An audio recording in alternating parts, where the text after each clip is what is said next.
kujifunza leo ni nini? Shetani akitaka kuja kwenye maisha yako anakubembeleza kwa gharama nyingi sana. Yaani kwa mfano hapa huyu binti anampenda kijana, anakupenda. Huyu sasa ndio kijana anakupenda wewe binti. Hapa atakuonga kwa vitu vingi sana. Hapa utaenda unamkimbiza mbio kweli, gharama, kutoa pesa, kutoa nini, kutoa muda, utasema silali leo, siwezi kulala bila wewe, bora nijue tu, bora nikupate wewe, fanya chochote kile, nipo ndani fanya chochote kile. Nipo ndani kuiba sabufa ya bibi yangu ili mradi tu nikuonge. Ndio unachukua hela unaenda kumwonga. Na wewe unaona unapendwa, baadaye utashangaa katumbo kakija hapa. Unamwambia wewe si ndio mimba yako, na yeye anageuza miguu anaelekea ushauri, anakimbia mbio. Sasa sana. Dhambi haijawahi kumhurumia mtu. Dhambi haijawahi kufanya nini? Nataka niseme hivi. Baada ya kuokoka, wewe unakuwa kiumbe kipya. Ya kale yanakwisha. Tazama yote mapya. Yesu anaanza kukuhesabia maisha yako siku ile unapompa Yesu maisha. Anaanza kukuona wewe ni binti salama, ni kijana salama. Usiruhusu shetani akuhukumu kwa maisha ya zamani.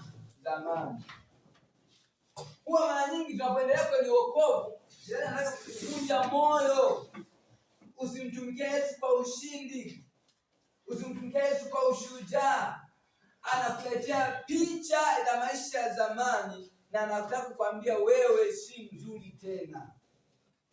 Wewe una thamani tena. Wewe mwenye dhambi. Wewe ulifanya hivi nyuma. Hizo ni habari za shetani. Ila habari za Yesu ni kwamba unapompa Yesu maisha, anakuosha, anakutolea mavazi ya zamani, anakuvika mavazi mapya, wewe unakuwa kiumbe kipya. Jina la Bwana libarikiwe, watu wa Mungu. Amina. Hilo utakapoanza kujihusisha na uasherati baada ya kuokoka, unakuwa kama vile umechukua nguo nyeupe Yesu aliyekusafisha kwa damu yake, akaondoa tabia za kwanza, akakuvesha mavazi meupe, unachukua unaenda kuweka matope. Usiuchafue tena ubinti wako, ujana wako kwa kujihusisha na mahusiano kabla ya ndoa, baada ya kumpa Yesu maisha. Athari yake ya kwanza, andika, madhara ya kwanza. Madhara ya kwanza ya mahusiano au ya ngono kabla ya ndoa inapatikana maathari. Madhara ya kwanza, tufungue kitabu cha Mithali sura ya 6 mstari wa 32. Unasema azinie na mwanamke au na mwanaume kwa lugha nyepesi hana akili kabisa. Kwa athari za kwanza za kushiriki tendo la ndoa ukiwa umempa Yesu maisha kwa mwanafunzi, Mungu anakuona una akili. Mungu anakuona taila. Sema athari ya kwanza, Mungu anakuona taila. Athari ya kwanza, Mungu anakuona taila. Anasema azinia mwanamke hana akili kabisa, afanya jambo litakaloangamiza nafsi yake. Athari ya pili, unaiuza nafsi yako. Unaiuza nafsi yako kwa adui. Maana shetani.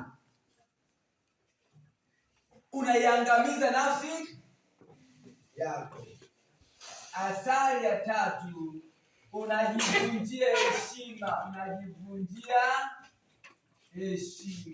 Nasema zile mwanamke ana akili, fanya atavunjiwa heshima. Lakini pia athari ya 4, vile unapata jeraha, unapata jeraha.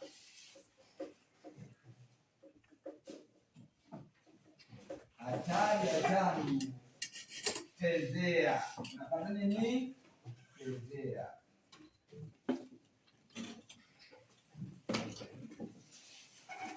Unauchafua mwili wa nani?